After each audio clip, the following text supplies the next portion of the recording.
قدرمنو عزتمنو که د چا پلار یا مور سخت مریضان وي په لمانځه باندې نه پوهیږي په روژه نه پوهیږي نو بیا پر هغه باندې د هغه پر اولاد باندې د دغه لمانځه او روژې فدیه ورکول ضروري نه ده اکثر ځوانان راسي هغه اولادونه راسي چې زما پر پلار باندې د یو کال منځونه پاتې پښتنه زموږ چې د یو کال منځونه څنګه باندې پاتې شول د یو کال دوه کال روژې څنګه باندې پاتې شول دوی نه په پوهېدي مریض و ناجوړ نو چې نه په پوهېدي نو بیا خو پر ده نه دي پاتې سوي بیا خو ده ته هغه معاف دي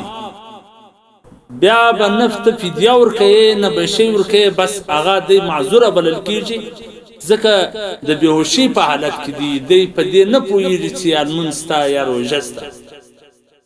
ځکه لمونځ خو چې د سړي کې د لږ شعور وي صرف په اشاره هم پوهېږي نو هم لمونځ به دی کوي لمونځ خو په یو ډېر صورت کې هم پر سړي نه پاتېږي نو که د یو چا مور پلار داسې سخت مریضان ول چې په لمانځه ګسه نه پوهېدله چې لمونځ چشتي څو رکاته دي په کومه خوا کېږي نو بیا پر هغو باندې د هغه پر اولاد باندې د داسې لمنځو فدیه ورکول لازمه نه ده اسې په مور پلار پسې خیر خیرات صدقه کول دا خو افضله دي ځکه د مرګ وروسته د مور پلار عملنامه ورډکول دا پر اولاد باندې لازمه ده هغه یو ډېر بدبخته مسلمان دی چې د مرګ وروسته د عملنامه بند شي نبی اکرم صلی الله علیه وسلم فرمای وای د قیامت پر ورځ به یو مړی راپورته سي د ذب عملنامه د نیکی ډکوي دوی وی چې دا د کومه خوا الله ورته فرمای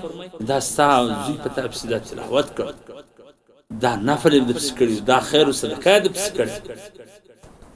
نو په کار داده چې مور پلار سړی همیشه په خپل دعاګانو صدقو کې یادوي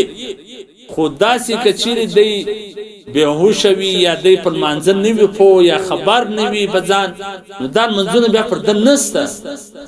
ها کچيري یو چا کس دن منځونه قضا کړی وي او اولادونه دومره غریبان او مسکینان وي د دون شي نه وي پرې شي چې د منځو فدیه ورکول سي نو بیا هم د پر اولاد باندې چي دا فدیه په هغه وخت لازمه ده چې دا هغه مړی په هوش او आवाज کې د منځونه قضا کړی دا روزه خړلې او دومره سید شاپر یږي چې د فدیه او یا دغه د روزه او د منځو دا ورکول سي نو بیا پر اولاد باندې لازم کدی چې شي نه پرېشي اولاد خپل غریب او مسكين وي بیا خو نه د ضروري چې دغه فدیه یا داسي سرسایه مثلا د روزو دا ورکی البته کوم پلار دي سره دغه څوک ورکی نو هغه منه نه ده چې وس لري طاقت لري باید ورکی کینه د لودي پر دې باندې لازمه نه